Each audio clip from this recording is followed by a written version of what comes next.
Hello, everybody, and welcome to Taking Control, the ADHD podcast on rashpixel.fm. I'm Pete Wright, and I'm here with Nikki Kinzer. Hello, Pete Wright. Hello, everyone. I have a question because I don't know if you've actually explained what Rash Pixel FM radio is. I don't know that I have. I just snuck it in there many weeks ago, and it's just been floating around. Yeah. What is this? Like, can I find you on the radio? Like, what? No, what it's not is on the. this? It's just rashpixel.fm. That's the URL. So you can go to rashpixel.fm. I'm building out the site right now, and it's just where all of my podcasts are, because there are a lot of podcasts that I do. Yes. And some of them cross over, and so you can we have topics that would benefit people to hear. Okay, very good. Other things, and that's it. And so that's just the home of the of Pete's podcast, growing podcast network. And so Awesome. That's the label. Thank you for the clarification, because I was thinking. I mean, it sounds like a radio. It does, and it should. Like a radio. Yeah. That's very great. exciting. Well, very exciting. Yeah. All right. Yeah. Now we can dig in. Well, we're sort of digging in. So the digging in is we're going back to an old saw this week. Oh, my goodness. But before we do that, for real, head over to Take Control ADHD to get to know this show a little bit better. Listen to the show right there on the website. Of course, subscribe to the mailing list on the homepage, and you'll get an email with the latest episode each week. You can connect with us on Twitter or Facebook at Take Control ADHD, and call us. Leave us a voicemail, 503-664-4ADD. Get your voice, your thoughts, and your questions on this very show. We would love to hear from you. Okay. So you were here last week. In my office. I was in the stand-up office. How'd that go for you? It was great. Yeah? You feel good after standing up for 2 days? Yeah, feel great. Yeah, that didn't bother me at all. Is that funny? Well, I thought I might be tired. I thought, well, maybe I need a stool or something, but I didn't. No. No, you did great. It was good. No, but my voice didn't do so well at the end. Well, there's a lot of recording, a lot of recording. Yeah, a lot of fun stuff coming up here soon. As we were working last week, we realized that it has been some time since we have gone back to our tolerations. Sometime. I mean, I think it's been like years since we've talked about this. So we have some really loyal listeners who are probably going to know right off the bat, like, what we're talking about. But then I think there's probably some new listeners who are like, tolerations? What are you talking about? I don't even remember what the episode was that we talked about it. Yeah. You'll have to do some digging and maybe repost that on the show notes so people can get a reference. I will. It was one of those that, it was episode, oh my goodness. What was it? I thought I would come up real quick. Oh, here it is. Tolerations. Boy, that was way back when. No, it doesn't come up right away. No, I it have to dig it up. Okay. I have to dig it up. Horrible. Well, and I am almost thinking we did a couple shows on it too, if I remember correctly. Yeah, we did. I mean, it's been that long. And we did the review a couple of weeks later. Right. And we had those blog posts where we were so open and vulnerable about all the things we weren't actually doing. And so right. We got to talking about tolerations in the context of ADHD, and what are the things that, how do our tolerations impact ADHD and vice versa? Yes. And thought it might be a good time to take a step back and review those tolerations. Absolutely. So where would you like to start? Well, I think to give people that are new to the show that haven't listened to that episode, just to give you kind of an idea of what a toleration is, what the definition of it is. And this was introduced to me actually in my first coach training program that I did back in 2011. So that's why I know it was several years ago. I mean, here we are in 2015. Oh, man. We talked about it. And I went to the first coach training program I went through was Coach U. And their definition is this. It's to tolerate means to allow the existence of something, to permit or to endure something, to put up with something. This implies that something or someone is less than desirable, less than ideal, and tends to drain a person's energy. A toleration can be a situation, a condition, or an influence of any kind that is allowed to exist, is put up with, or that is less than ideal. A toleration is often a hindering influence. So to kind of add to my 2 cents, I see a toleration as being a roadblock from moving forward towards your goals. And they often can make us feel stuck and not empowered, and also, tend to make us feel bad about ourselves if we're not taking care of the situation. The other thing I want to be clear about is that there are different degrees of tolerations, right? So there's really big tolerations and then there's small tolerations. And so we'll kind of talk about that too, I think, as we have this conversation. But that's the definition. Is that how you remember it? Yeah, absolutely. And as I think back to the things that were plaguing me before, that describes them very, very well. And in fact, many of them are, I took care of a lot of them. Yeah. Right. And I think we should probably talk about that here in a few minutes, because I would love to know what you have. And I have too, for sure. Which is so good, right? Mm-hmm. That feels very rewarding. But what didn't happen is, I took care of that first batch, and I felt really good about myself. And then I didn't keep the running list of tolerations. Do you know what I mean? Well, yeah, because it's almost like a lifestyle. Yeah. If you think about it. It didn't take. Yeah. It didn't take, and it should have taken. Yeah. And so that was frustrating to me. And so now I'm left with more tolerations, and now we're reviewing them. And now we're reviewing them already, right? We're going to review every toleration that Pete Wright has. Oh, goodness. No, that's not. We're not going to do that. I won't put you on the spot like that. But it's so good, right? These tolerations are so good to really address, and you feel so good when you have addressed them. It's hard to believe that we let them build up. It is, and it's easy to build up because they become wallpaper, and we ignore them and avoid them, and we procrastinate, and we do all these things. But, you brought up that it feels good when you do them. And I think that it's important to kind of talk about the benefits of what happens to us when we do eliminate these tolerations. And ideally, if you can make it like a lifestyle, right, where you actually are consciously always sort of eliminating this negative energy, what that could actually do for a person.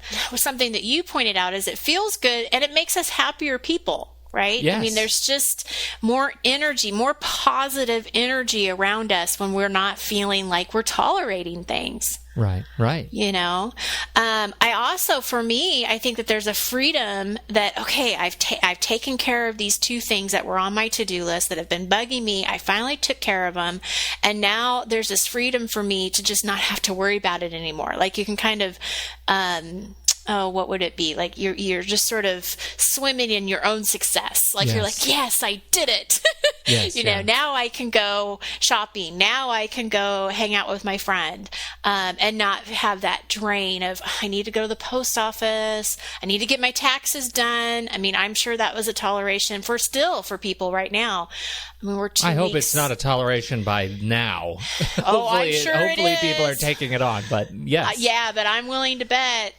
Yeah. I'm willing to bet high stakes on that one, that there are people that haven't done them yet. Right. But they're tolerating it. It's bugging them. It's just driving them crazy probably right now.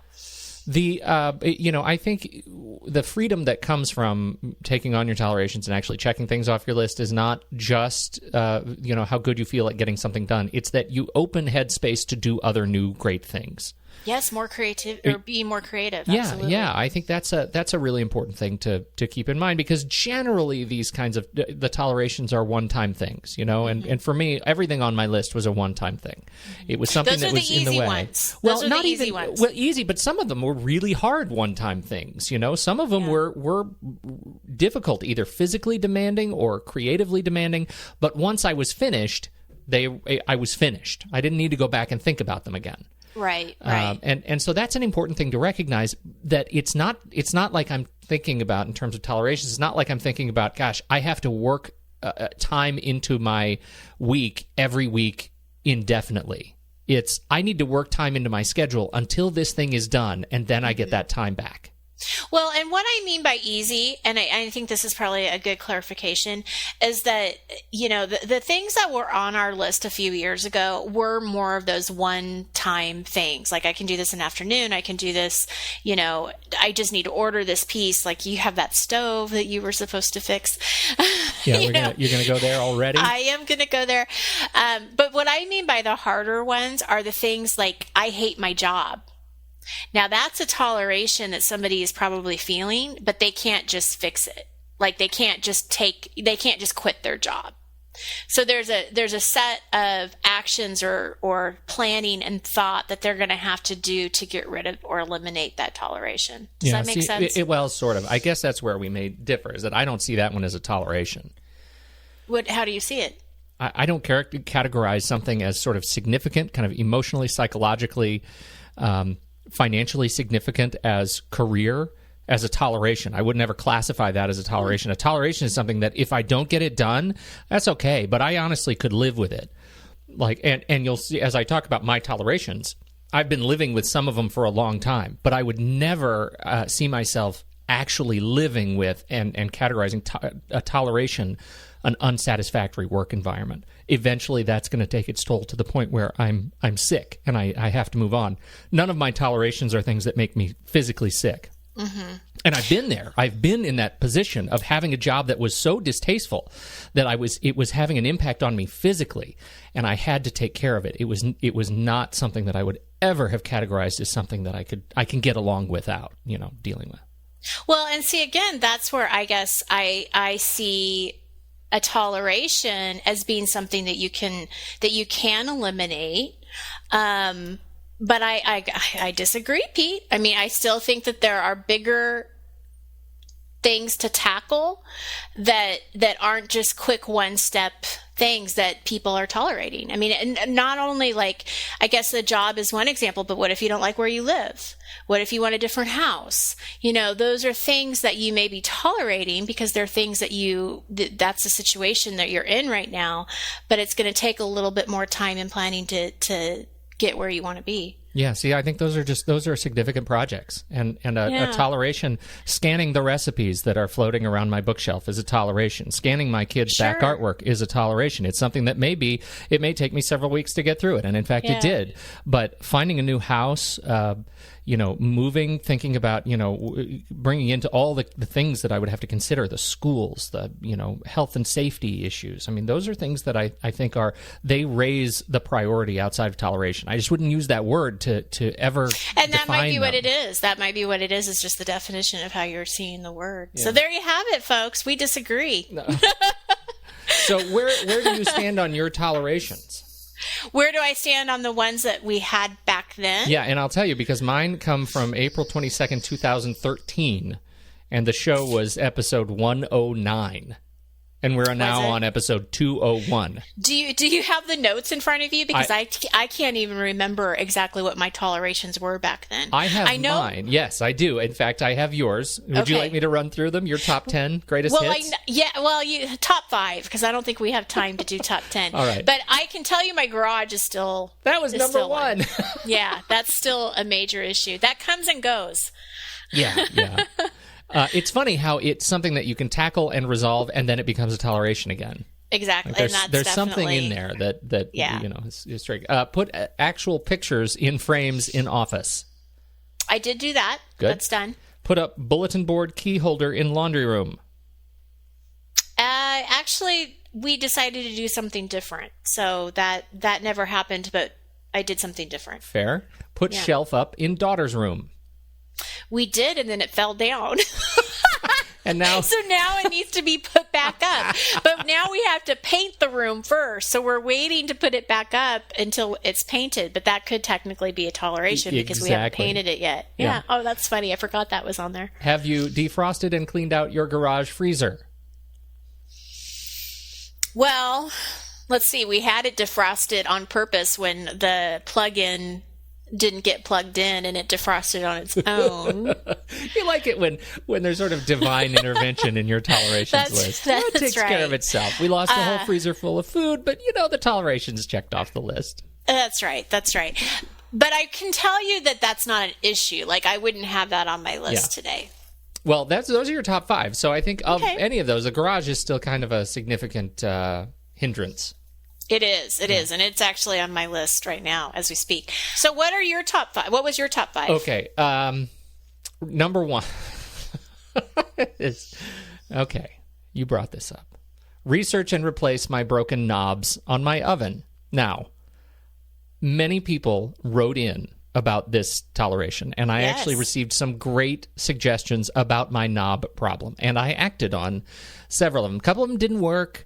The knobs were very hard to come by. In the end, this toleration took care of itself because the knobs became less of a problem than the fact that the oven broke, and now it only cooks at 1,000 degrees. So you turn it on, and it immediately goes up to as hot as it can possibly get. I can cook one thing in it, which is pizza.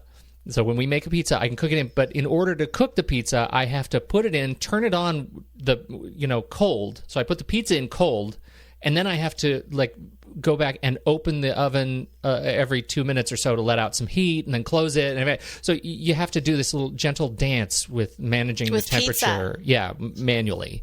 Wow. Which is not a great way to cook anything. So we have been living for some time, and by some time I mean over a year, cooking out of we have a really nice toaster oven for a family of 4 and our grill outside. So we do a lot of grilling, as you can imagine. We eat grilled stuff all the time, and a lot of toast. Mm-hmm. But so that is now the toleration. The knobs I'm going to check off the list because now I need a whole new oven. Yeah. Okay, so you're checking off the knobs, and now is number one is I need a new oven. You need a new oven, yeah. Okay. Research and potentially replace the dishwasher. So the dishwasher at the time of this toleration also was a thing that was not working up to snuff. It was not really cleaning the dishes, and has since taken care of itself because it broke completely, and now I need a new dishwasher. So I'm telling you honestly, I live in a kitchen with no functioning oven or dishwasher. I'm washing dishes by hand. Now, this is sort of a first world thing. We actually kind of like the manual doing the dishes process. We enjoy that process. It's kind of a nice family time. Everybody helps. It's kind of a good thing. But it's still a pain in the rear over the long term. And we recognize we just need to go out and buy a dishwasher. But our oven is now a higher priority, and we are on an active search to replace our nuclear hot oven. So yeah, no that kidding. Was one. Research and replace horrifyingly loud turbine sound that comes from my washing machine on rinse cycle. Something is just not right there. That was number 3. That I can say confidently is resolved, not because the washing machine and dryer died, but because we did finally replace them. So nice. I call that a win. Yes. Scan the aging stack of Precious Kids artwork that is beginning to ferment on my bookshelf. I can say confidently that was resolved, and then my wife found another stack of Precious Kids artwork that was not in my office, and so that is now back on my list. Nice. But we have searched the house. Yeah, it's there. Yeah. We have searched the house, and we have found no more Precious Kids artwork. That's the final. Yes. Okay, that's good, because that wasn't very much, actually. I saw it on the bookshelf, but it wasn't much. No, it really is not. And a lot of it is it's like paint. So the papers, they kind of wilt. So it looks like more than it is even. It's not actually that much. So good. That will be easy. And the last one was make a donation trip with the second and third layers of clothes in my kids' drawers, the clothes that never get washed, just compressed under new outfits from Grandma. And that was resolved. That was a very easy toleration. We just finally had to sit down and do it. Mm-hmm. But, I had some other things on there, Wrestle the Grapevines, cookbook shelf, all of those things were tolerations that I have taken care of. And so I can, I look through 6 through 10, and I can say all of those were done. Yeah. So I feel pretty good. I mean, in terms of my tolerations, I think out of 10, 3 of them are still sort of significant. Well, and my number 1 is still significant. Yeah, so what does that say? Yeah, that's awesome. Yeah. Good. So do you have a new list of tolerations then?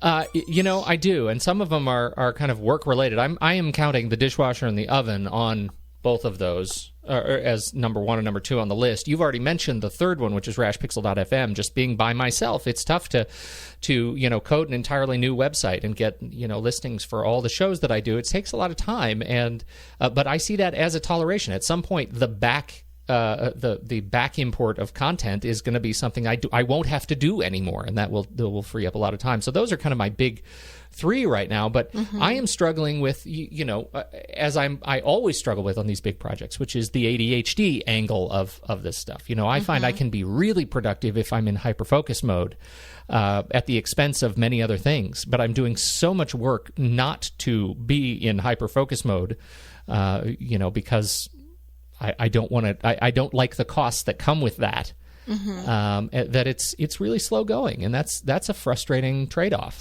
So slow going because of why? Like because you don't want to spend too much time researching an oven, or like no, it's not even the oven.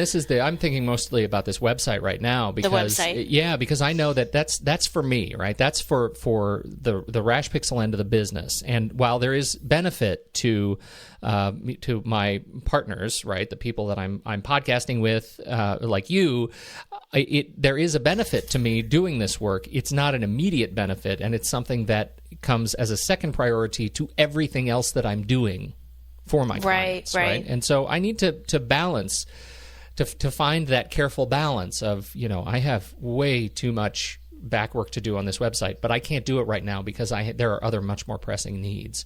And so that's a hard thing when what I want to do is check this off the list, right? I want to devote, a week to it all day, every day straight, and not think about anything else.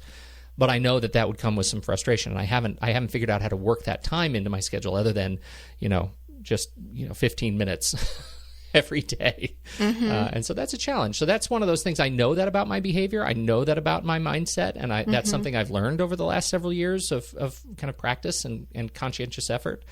But it doesn't make it any less frustrating to face.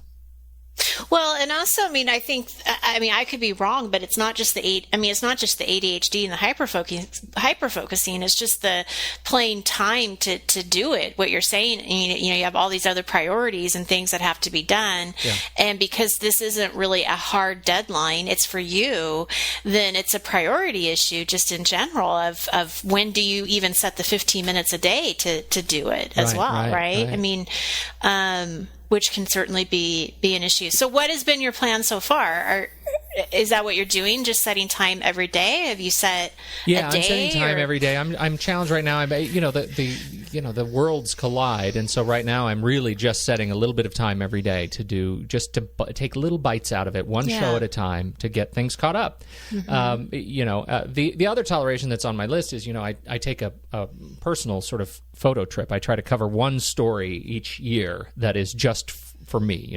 We've talked about the Buffalo thing. We've done the Year of Thanks project we've talked about. And so that's another thing. This year is moving awfully quickly, and I don't have a trip planned. So that's one of those things that I'm working on, and I'm stressing a little bit about because it's raising in intensity. I don't want to let this go because I love this part of my life and career. Right. But again, finding that time to prioritize that's causing me that sort of emotional spin.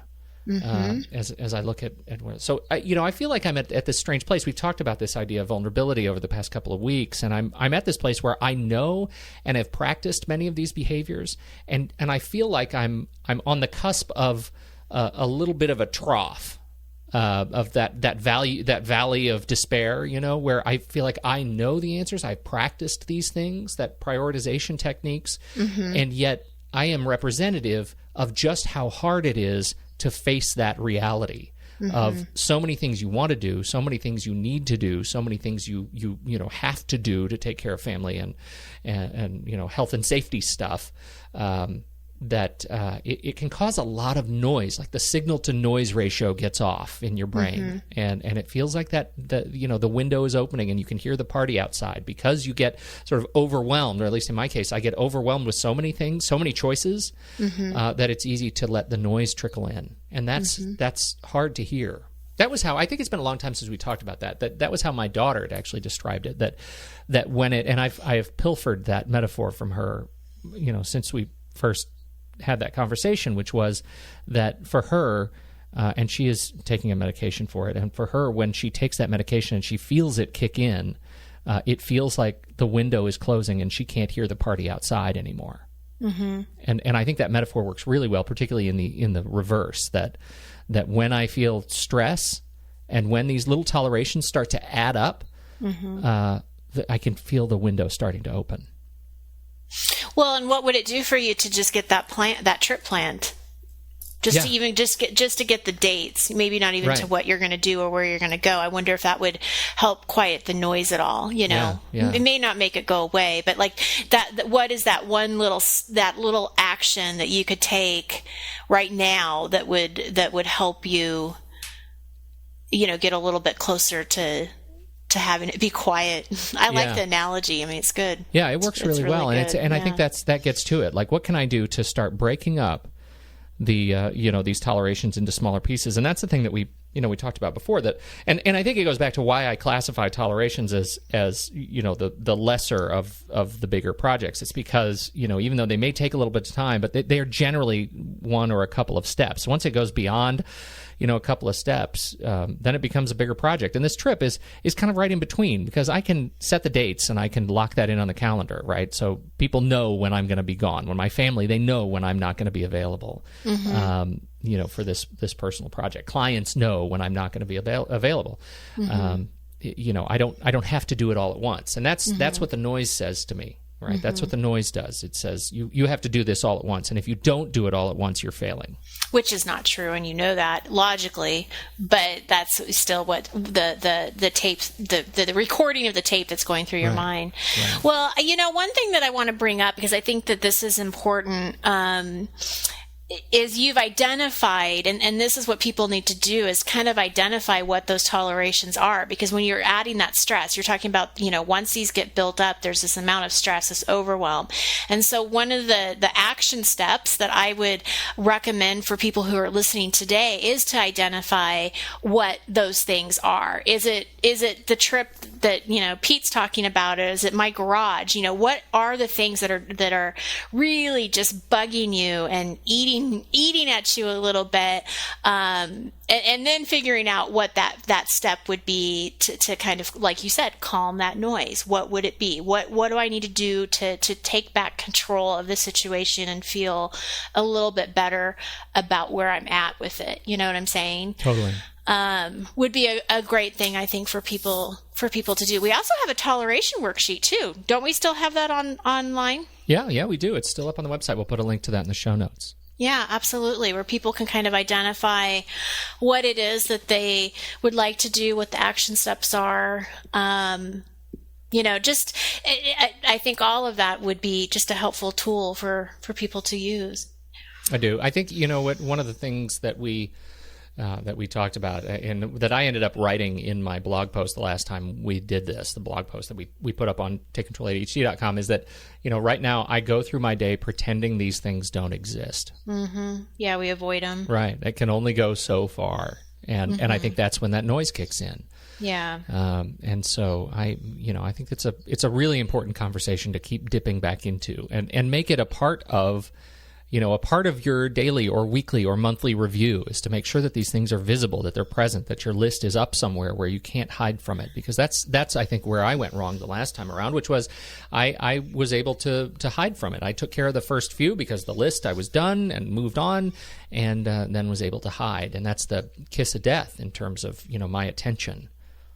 Well, it goes back to the intention, and it goes back to making this become kind of a lifestyle of sorts. I know that seems weird. Like, why would you have a tolerations list as a lifestyle? But, until you kind of have that ingrained, it is important to have it in front of you because, right. Like you, I forgot too. It wasn't a priority, but I live with these tolerations all the time, every day. Something either is lingering or something new is popped up and needs to be taken care of. Absolutely. Yeah. Good stuff, Pete. Good stuff. Right. This is our vulnerability. Just coming to terms with the things that we need to fix. I can do this. We had such wonderful feedback from last week's show. I don't think I've ever gotten this much, as much email on any of our digital episodes as came in last week. And can I just point something out? Yeah. It was episode number 200. It was. That last week's was episode 200. We didn't say anything about it. Mm-mm. Feels like an incredible you've shame. But we didn't say anything about it. But you've got a lot of feedback too. A lot of people wanted to talk to you about this light. The blue light issue. Mm-hmm. And I just first of all, obviously want to say thank you because there was such great stuff in it. The real issue is we had a couple of posts. One from Mrs. J was talking about the switching to that I switched to the Kindle because of blue light issues. There absolutely are dimmers that fix the screen. The blue light screen filter plus is available from Google Play. It's if you're on an Android device, you can download that from Google Play, and Mrs. J recommends that one. So the blue light screen filter plus. I'm on iOS, so that obviously doesn't work for me. A number of people also wrote in about Flux, which is an app for the Mac that will automatically change the color tone of your display as you as you're using it throughout the day. And so it adjusts the quality and the tone of light to your eyes, and so you kind of reduce that blue light at the end of the day. It makes it a warmer kind of light. And so there were two things that this particular writer recommended. One was from Zen Tech for iOS devices, and you can put this filter on and then on your screens, and that will help block the blue light. And the other one was justgetflux.com for your Mac. And Just Get Flux, I like the idea of it and have tried it, but the problem is I have a color calibrated monitor, and because I do so much photography retouching, I can't have my monitor changing color tones on me, because then I can't see what is really there, or what I don't know what to expect. So that tool doesn't necessarily work for me all that well, unless somebody has particular ideas. I don't really have a problem with my computer monitor, because I don't use my computer in bed anymore all that much. We just don't bring our laptops to bed anymore, and so that's not one that concerns me. I will say finally that this idea of, I actually really like my Kindle. And so as much as I appreciate all of these filters and things, I'm not a big fan of actually sticking stuff to my iPad. Right. While I do love the idea that I could use my iPad, I've really come to love my Kindle, and I love the weight of it. It's very, very light. The battery lasts forever, and so I'm really very happy with it. And so I'm not sure how well I did. I should say I did order a set of the ZenTech filters, so I'm going to give it a shot. But I do like the Kindle. I can't imagine actually going back as my regular reading device at the end of the day to something else. So that's it. That's a follow. Thank you, everybody, for writing in. There's great suggestions, and I hope they help others. And I'll maybe on an upcoming digital episode, I'll do some follow-up once I have a chance to play with these ZenTech filters. So thanks for the recommendations, everybody. Perfect. Right. Sounds great. That's it. Thank you, everyone, for listening. On behalf of Nikki Kinzer, I'm Pete Wright, and we'll catch you next week on Taking Control, the ADHD podcast.